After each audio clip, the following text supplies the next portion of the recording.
महाराज श्री के चरणों में कोटि कोटि नमन। मैं दिल्ली से एक अध्यापिका के पद पर हूँ।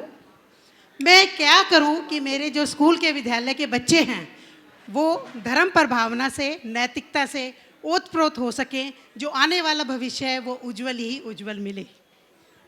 आपने पूछा है स्कूल के बच्चे नैतिकता और धर्म प्रभावना से ओतप्रोत कैसे हों।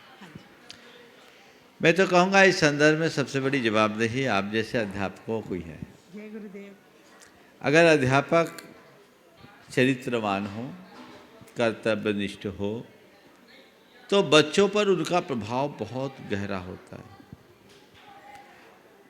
आपने अनुभव किया होगा कि बच्चे और किसी की बात बाद में मानते हैं, पहले अपने टीचर की बात मानते हैं। बिल्कुल गुरुदेव। तो जो टीचर है वो केवल किताबी ज्ञान न दे, किताबी ज्ञान के साथ उनको कुछ संस्कार भी दे। मेरे एक शिक्षक थे, वो बहुत ही संस्कार युक्त शिक्षा देते थे। एक दिन उनसे पूछा कि 3 और 2 5 ही क्यों होते हैं। उत्तर तो यही होगा कि 3 और 2 5 होते हैं, इसलिए 5 होते हैं। आपसे अगर सवाल करूंगा तो आप भी शायद यही उत्तर देंगे कि 3 और 2 5 होते हैं, इसलिए 5 होते हैं। उन्होंने जो जवाब दिया वो गजब का था। उन्होंने कहा किसी से लेते समय 6 न ले लो और किसी को देते समय 4 न दे दो, इसलिए 3 और 2 5 होते हैं। जय गुरुदेव। किसी से लेते समय 6 न लो और देते समय 4 न लो, इसलिए 3 और 2 5 होते हैं और 4 और 6 4 या 6 नहीं होते। तो ये है बच्चों को ज्ञान देने का तरीका। आज विडंबना ये है कि हमारे अध्यापक गण भी खुद गड़बड़ाए हुए हैं। सहमत हूँ महाराज श्री आपसे। और अब शिक्षक नहीं बचे, अब सब कुछ प्रोफेशनल हो गया।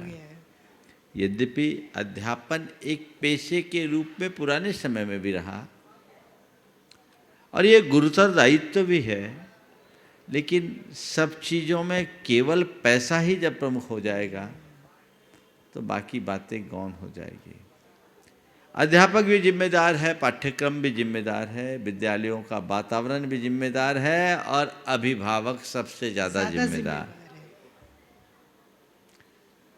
यशपाल जैन ने एक कहानी लिखी।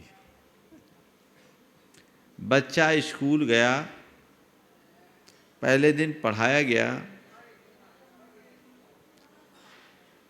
सब जीवों पर दया करो। घर आया, देखता है उसका बड़ा भाई एक अपाहिज भिखारी को डंडे से पीटते हुए घर से बाहर निकाल रहा है। दूसरे दिन स्कूल में पढ़ाया गया, सब जीवों से प्रेम करो। घर आया, देखता है किसी मसले पर उसके माता पिता बुरी तरह झगड़ रहे। तीसरे दिन उसे स्कूल में पाठ पढ़ाया गया, सदा सत्य बोलो। घर आया, मकान मालिक किराया वसूलने के लिए आया, पूछा पिताजी कहाँ हैं। वो पिताजी से पूछा, बोला जाओ कह दो पिताजी घर में नहीं है। पिताजी घर में नहीं है। बेटे ने कहा पापा आप तो हो। बोला मैं कह रहा हूँ ना। बोले झूठ है। बोले होगा।